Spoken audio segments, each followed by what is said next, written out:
आपके इंडिया में जो है, एक तो इंडिया में इलेक्शंस पूरे साल होते रहते, मतलब पूरे टाइम होते रहते हैं, 5 साल होते थे। हम तो एक बार इलेक्शन करते हैं और बस उसके बाद डब्बा पैक हो जाता है। और अभी भी हमें ऐसा ही लग रहा है कि इमरान खान साहब जो हमारे प्राइम मिनिस्टर है घबराए घबराए घूम रहे हैं, लेकिन जब भी इलेक्शंस होंगे उसके बाद एक ही टाइम होंगे। लेकिन इंडिया में हम देखते हैं कि हर कुछ दिन के बाद इलेक्शंस हो रहे होते हैं। तो एनीवे अब वो हम पाकिस्तानी अभी तक समझ नहीं पा रहे, हमारे पास क्या क्या इतना दिमाग नहीं है, लेकिन हम कोशिश कर रहे हैं समझने की। तो अभी जो इलेक्शंस हुए हैं, एक तो आपके यहाँ जैसे कि चल रहा था, प्रोटेस्ट चल रहा था, किसानों का भी प्रोटेस्ट चल रहा था, फार्मर प्रोटेस्ट के अलावा इससे पहले जो है वो मोदी जी की सरकार को दिल्ली में भी काफी कुछ देखने को मिला था, जिसमें कि वो एक जानते हैं आपके कोरोना आने से पहले, कोविड से पहले एक बड़ा जबरदस्त किस्म का वहां पे भी एक जहाँ पे बिरयानी मिल रही थी दिल्ली में, और शाहीन बाग पे वो कुछ भी देखने को मिला। और जिसे कहा जा रहा है कि जो लोग हैं वो 1970 से लेकर और अभी तक के बिल्स दिखाए और क्या क्या बहरहाल बहुत कुछ हुआ। लेकिन अभी इलेक्शंस में क्या रिजल्ट रहा है, क्या देखने को मिला, क्या बीजेपी कामयाब हुई है या लोगों ने वोट नहीं दिया? बीजेपी ने 4 स्टेट्स में क्लियर विक्ट्री ली, बिल्कुल क्लियर विक्ट्री। ऐसा नहीं है कि विक्ट्री जो है वो हाफ वे मार्क से नीचे रही हो, सिंगल लार्जेस्ट पार्टी बनी हो, ऐसा नहीं है। क्लियर विक्ट्री है बीजेपी के हाथ में। यूपी में बहुत अच्छी विक्ट्री है, 272 अगर उन्हें मिल रहे हैं 403 में से, तो इसे अच्छी कंफर्टेबल विक्ट्री बोलते हैं। जहां तक बात है उत्तराखंड में, यूपी में ऐसा बहुत रेयरली होता है कि एक गवर्नमेंट हो और उसके बाद दोबारा रिपीट हो। उत्तराखंड में आज तक हिस्ट्री नहीं थी। जब से उत्तराखंड स्टेट बनी तब से आज तक गवर्नमेंट चेंज हो रही थी। तो ये 2 मिरेकल हैं। 5 इयर्स कंप्लीट करने के बाद कोई भी चीफ मिनिस्टर दोबारा फुल मेजोरिटी के साथ है यूपी में, पहली बार हुआ है। उत्तराखंड में भी पहली बार हुई है। इनफैक्ट अब वो मणिपुर में बीजेपी फिर रिपीट हुई है दूसरी बार, ये भी एक चमत्कार है। गोवा में भी इन्होंने अपने आप को 3rd टर्म रिपीट दिया विदाउट मनोहर पार्रिकर, तो ये एक अचीवमेंट है। अब जहां तक बात पंजाब की, पंजाब में आम आदमी पार्टी लैंडस्लाइड विक्ट्री ले गई है। लैंडस्लाइड विक्ट्री मींस ऐसी के बाकी आपके फॉर्मर चीफ मिनिस्टर सारे हाल गए, चाहे वो अमरेंद्र सिंह हो, नवजोत सिंह सिद्धू तीसरी पोजीशन पे हैं, जिस अमृतसर कॉन्स्टिट्यूंसी से वो लड़ रहे हैं वहां पे 3rd पोजीशन पे, 2nd भी नहीं है, शायद 2nd हो गए अब। और Prakash Singh Badal former chief minister हारे, Sukhbir Badal former chief minister हारे, अमरेंद्र सिंह अपनी पटियाला की सीट हार गए, बहुत बड़ा मिराकल। तो और हर जगह उन लोगों ने हराया जो कि टोटली अननोन थे। तो अरविंद केजरीवाल का बोलिए या भगवंत मान का बोलिए, मिराकल चला। जहां तक बात है कि फार्म बिल्स, लोग बहुत बोल रहे थे कि फार्म बिल पर प्राइम मिनिस्टर मोदी को और बीजेपी को झेलना पड़ेगा और किसान नाराज हैं। फार्म बिल्स वापस तो हुए, नो डाउट अबाउट इट, लेकिन ऐसी कोई नाराजगी हमें दिख नहीं रही है। राकेश टिकैत जो क्लेम करते थे कि मेरे साथ करोड़ों फार्मर्स हैं, वही फार्मर्स ने तो बीजेपी के लिए वोट किया, ठीक है।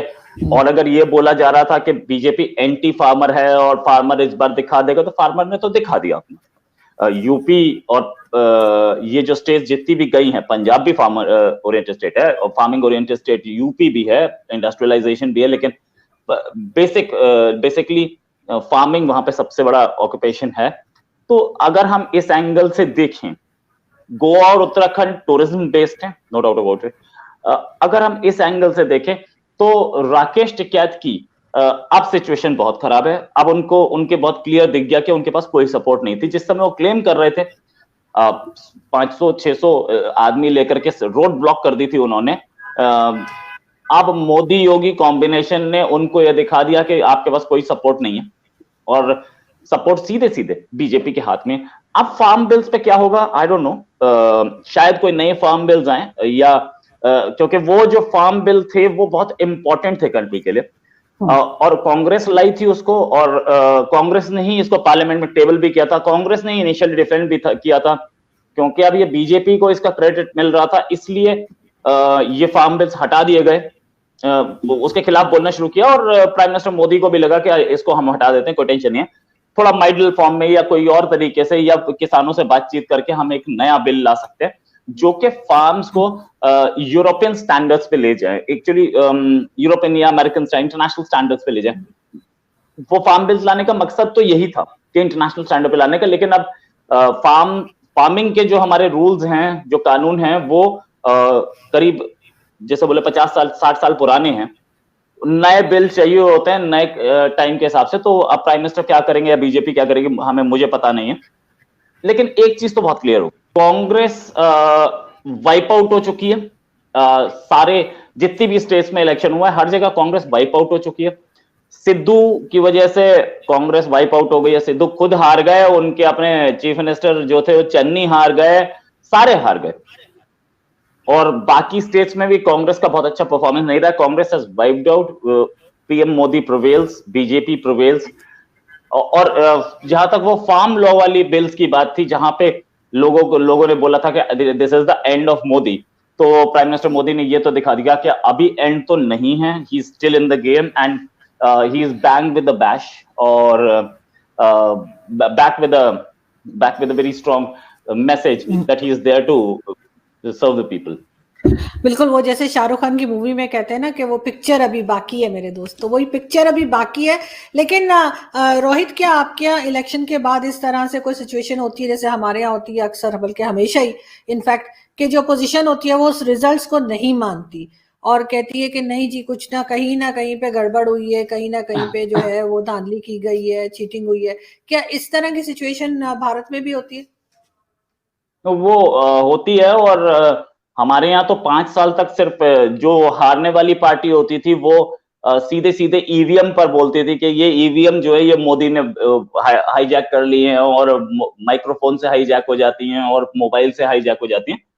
अब उस पर सुप्रीम कोर्ट ने बहुत सारी गाइडलाइंस दे दी, उस पर हुआ। लेकिन इसी ईवीएम से ये पंजाब की गवर्नमेंट भी आई, और ब्लेम तो करेंगे। अभी जरा हार के सदमे में हैं, थोड़ा सा बाहर आएंगे, कुछ ना कुछ तो बोलेंगे ही।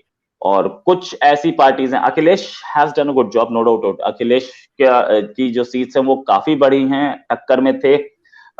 100 सीट कम है करीबन बीजेपी से, लेकिन ये 100 सीट जो है उस तरीके की नहीं है। बहुत अखिलेश 100 सीट से ज्यादा कम है। बीजेपी 272 पर ऊपर है और 403 में से, और अखिलेश यानी कि समाजवादी पार्टी 126 पर ऊपर है।